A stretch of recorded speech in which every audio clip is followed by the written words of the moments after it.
Welcome to Pressure Point. I'm Brad Newcombe. For almost 150 years in our country, First Nations children were removed from their homes and placed in residential schools that were run by churches. And they were not allowed to speak their language often, and this was a policy of the Canadian government. Since then, of course, we live with the legacy of residential schools, and we still look to a long history of reconciliation and healing for Native and non-Native people in our country. There's a lot of questions that people ask about residential schools, and with me to talk about some of those frequently asked questions is the Reverend Dr. Brian Thorpe, who is the spokesperson with the United Church of Canada for residential schools. Hi, Brad. Nice, good to have you here, Brian, and of course you've been here before, so good to have you back. Maybe just to begin, I didn't realize until just prior to this taping that residential schools were for over 100 years. So just give us a little bit of the history of residential schools, what they are, how they began, and just... Sure. The first involvement in relationship to the United Church was as early as the 1840s and 50s, when the Methodist Church, one of the predecessor churches, set up a residential school in southwestern Ontario. For each church, there was an educational mission that was often, particularly in the 19th century, an important part of the missionary activity of the churches. And you can see this in both a positive and, in hindsight, a very negative way as well. The Methodist Church, for example, began in Britain establishing schools for poorer children, because there was a strong sense that education was an important universal value. That's the positive thing. And so, of course, when the Methodists and other Christian groups came to this land, they set up schools in a variety of ways, and it was natural for them to assume that for First Nations people, education was as important as it was for others. That's the positive. Of course, the dark side of that was it came with an incredible sense of the superiority of Western culture, an unquestioned sense that it wasn't only the Christian faith, and it wasn't only education for its own sense, but it was also a sense that in order to be fully human in this world, you had to adopt Western cultural ways. What unfortunately those early missionaries missed was that they weren't bringing education to First Nations people. First Nations already had their own very integral ways of educating. They were very different from Western ways. And the assumptions of cultural superiority were so deeply embedded that I think there was very little realization of that. So the motivations in many ways were very good. A lot of the people who in that early missionary time went into the schools did it with a strong sense of mission and of helping others. But there was an incredible lack of cultural sensitivity at the very beginning of the schools, and in effect that continued throughout the whole history of the schools too. So now the United Church, of course, of Canada has apologized for its role in residential schools and treatment of First Nations people. When did the Church first begin to question its role in the residential school system? Well, from the 1930s on, there was a growing sense that there were serious problems with residential schools. And in fact, that's a corporate sense. You can go way back. If, for example, in 1901, a Presbyterian missionary, John Mackay, wrote that residential schools were a failure because these are his exact words, they were an attempt to colonize and educate a people against their will. So as early as 1901 and even before that, there were individuals, they were a very small minority, who had questions about the system. Institutionally, the church itself began in the 30s and 40s to question it. And the culmination of that was in about 1947. There was a joint Senate House of Commons commission, and the United Church submitted a brief to that commission in which they recommended that the whole system of residential schools be faded out in favor of day schools. So as early as 1947, there was a strong sense that day schools, community-based education, would be far better for the children involved than residential schools. That same brief also suggested that education should be non-sectarian. That is, it shouldn't be attached to particular churches, because you have to understand with residential schools, they were not just an attempt to evangelize, but also they were evangelism in a much more narrow sense. In other words, Protestants went to Protestant schools, Roman Catholics went to Roman Catholic schools, and it was an extension of the division among education in the wider society. And the United Church in 1947, in their brief, recommended against that. Now, tragically, it took the United Church another 20 years to actually get out of the system completely. But that was the beginning of the movement, and the church went from involvement in about 13 schools in the 30s and 40s down. By the 1950s, there were only 6 schools.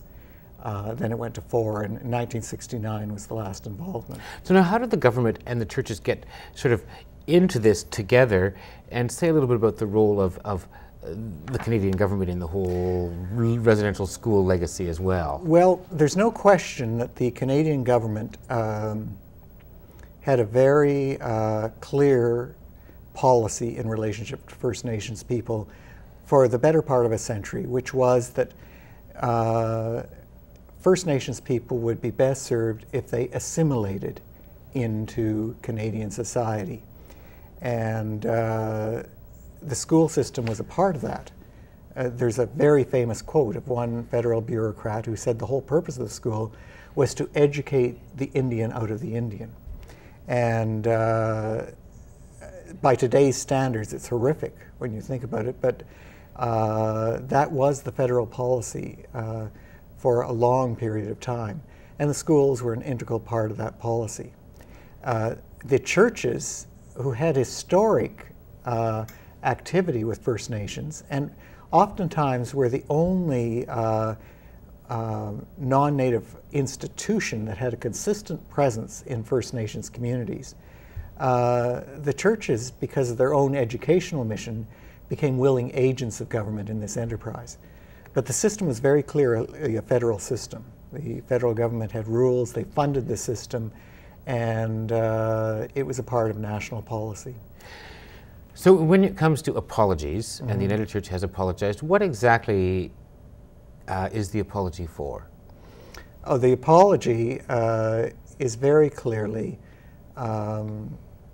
related to the fact that we didn't respect or understand First Nations culture, spirituality, language. And then in our zeal to be of help, terrible things resulted. You know, the apology is not for being Christian or for sharing the gospel.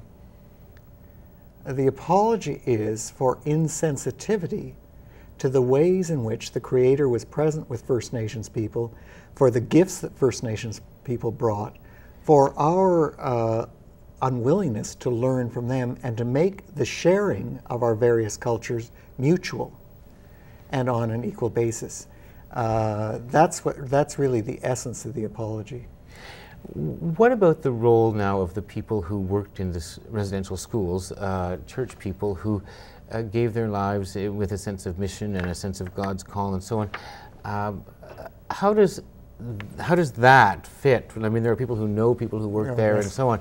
How does that fit for them and for the church? And I mean, because as you say, there was a good side and there was a dark side. That's right. So how do you blend all of that together? Well, it's very difficult for a lot of the people who worked in the schools, because those whom we know were people who were at one time youthful and very idealistic and had a sense of mission, who wanted to do good. They wanted to help.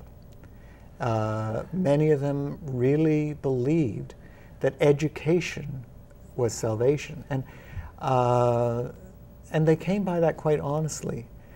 One of the interesting things about the residential school system is that it was chronically underfunded. As a matter of fact, a lot of the early correspondence that you see between church and government relates to the fact that the government underfunded these schools. And when you have that kind of situation, you attract two types of people. You attract people who are very dedicated, who are willing to work for less than they would in other systems, who have a sense of call and who want to help. Sadly, it also attracts people who can't get jobs anywhere else. And so the schools in which we were involved were often a mix of very dedicated, hardworking people who believed they were doing the mission of their church, who had a strong sense of wanting to help. And there were a minority, and we've been in court now for 3 years in relationship to horrific abuse that happened at the hands of one of those others in the school system, who were people who came into a situation where abuse of children was far too easy. And I certainly know of those and know that the abuse was horrific and so on. There's also a question that people say, well, where are we in this sort of litigation battle, and are there alternatives to the courts, for instance?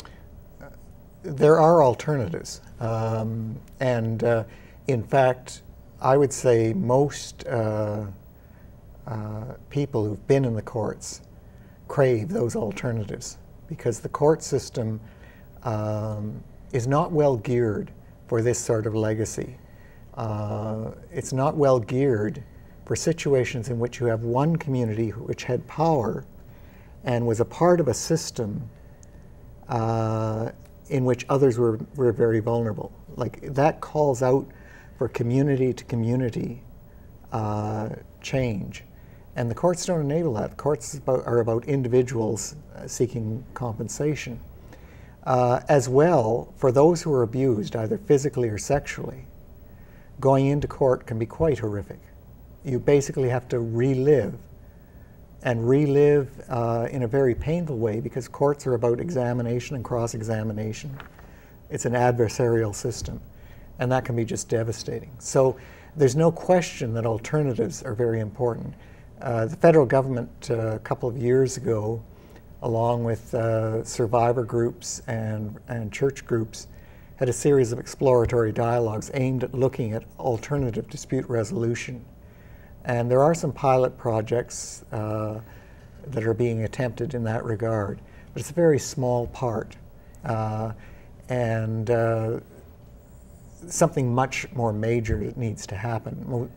Much more recently, Matthew Newcombe, the new Grand Chief of the Assembly of First Nations, has spoken about the need for something like a Truth and Reconciliation Commission. Which was from South Africa. From South Africa. And just say a little bit about what that gave amnesty to. Well, we say like a Truth and Reconciliation Commission because obviously the situations are very different. Right. In South Africa, the Truth and Reconciliation Commission emerged when the group who had been oppressed, who were the majority in the land, right, gained power. Right. This is not the situation here. So it involved amnesty for perpetrators in exchange for truth-telling. But there are elements of it that are needed. There needs to be truth-telling. There needs to be truth-telling about the relationship between First Nations and non-First Nations and the role that residential schools played in that. And that's the element that people like the Grand Chief are talking about at this point. So when he talks about that, who's at the table? Ideally, it should be First Nations, and ideally the whole of Canadian society should be at the table. I was wondering, yeah. Because one of the dangers in anything like that is it's so easy for people in Canadian society to say, this had nothing to do with me. Right. It was people who were of another generation. It was the churches, had nothing to do with me.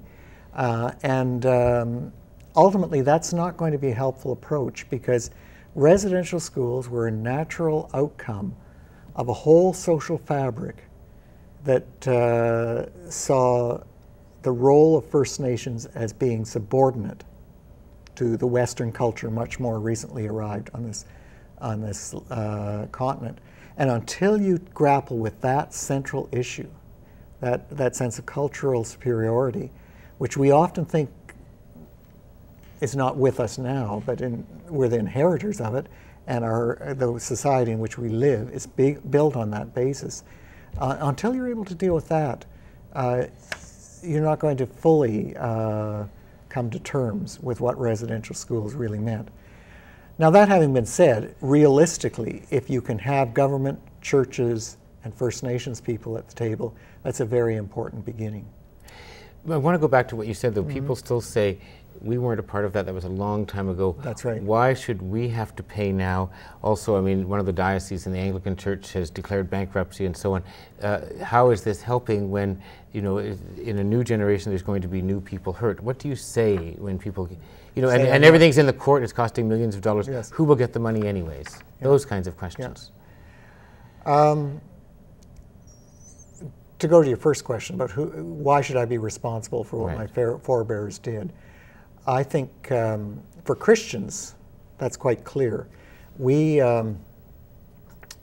see our community as not just being a community of those who are here and now. Our community is a community that includes those who've gone before us. And we talk about the communion of saints, the great cloud of witnesses. And we usually think of that in a very positive sense. You know, we think of all those noble, brave, courageous, faithful people who went before us. But the community is everywhere. It's the whole thing. It includes the dark side of that community.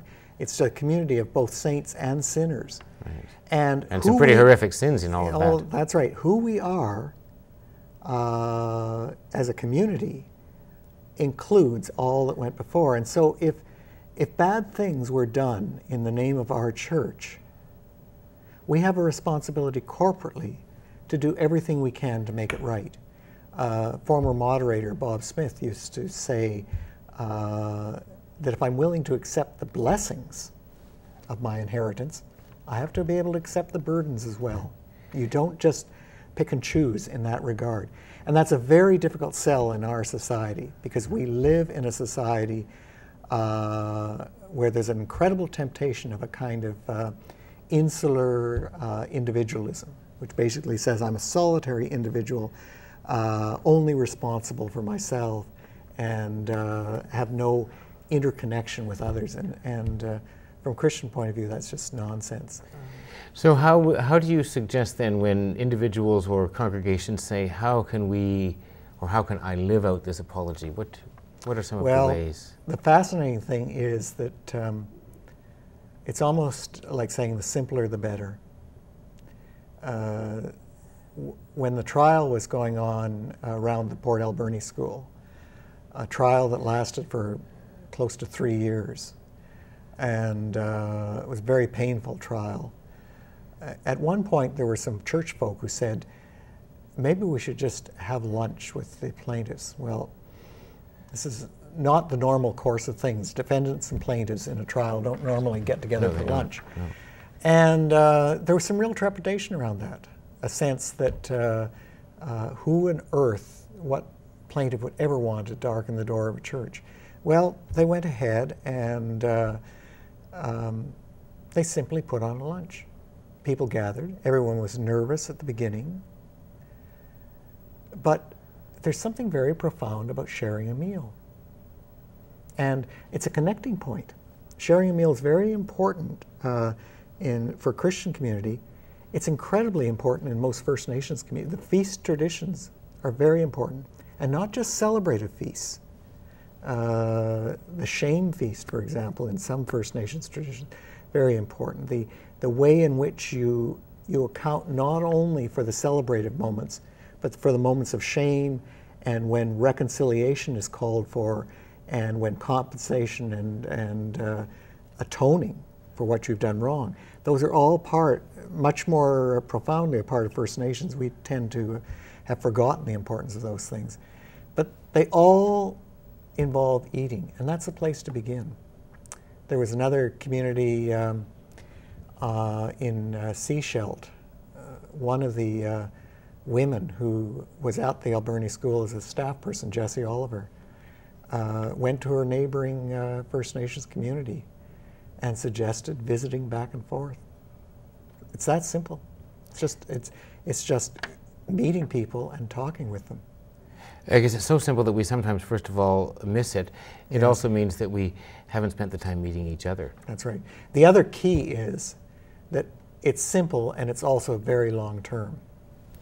One of the most important lessons for those imbued in Western culture is to learn that this whole system developed over well over 100 years. It was a part of a larger, very distorted relationship between First Nations and those more recent immigrants from Europe to this land. That system evolved over hundreds of years, and it can't be fixed in a few moments. So it's a matter of small steps and then being prepared to listen, and sometimes the listening's painful because people are angry. So the Healing Fund the United Church has, what does that do, and what are some of the ways, because as you're right, I mean, this has been a legacy that for over a century, so it's impacted Canadian culture, First Nations lives, non-Native lives. I mean, our whole history is impacted by this, and we're having to face that dark side of ourselves. So what is a healing fund within the United Church, and what are ways in which we heal together in a broader sense, with those deep, deep sort of the residue from all of that? Certainly all of the churches that were historically involved in residential schools, which are basically the United Presbyterian, Anglican, and Roman Catholic churches, have developed healing funds. In the United Church, this is a fund that was established in 1994. It's intended for healing initiatives in local communities. And the critical thing about it is that these have to be initiatives that are guided and directed by First Nations people themselves.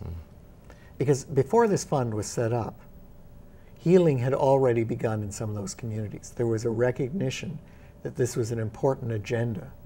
And so the intent of the Healing Fund is to support those and to make sure that we don't make the same mistake twice by going in and doing good. You know, as Jack Shaver used to say, the helping hand strikes again. We don't want that. In order to ensure that doesn't happen, another important dimension of the fund is that the grants, the decisions about grants are made by First Nations people. In other words, United Church First Nations people have a committee that meets twice a year, receives grant proposals, and makes grants. And the grants range from all sorts of things. They're language recovery programs, because that's a lot of the legacy has to do with loss of language. Healing programs dealing with forms of abuse.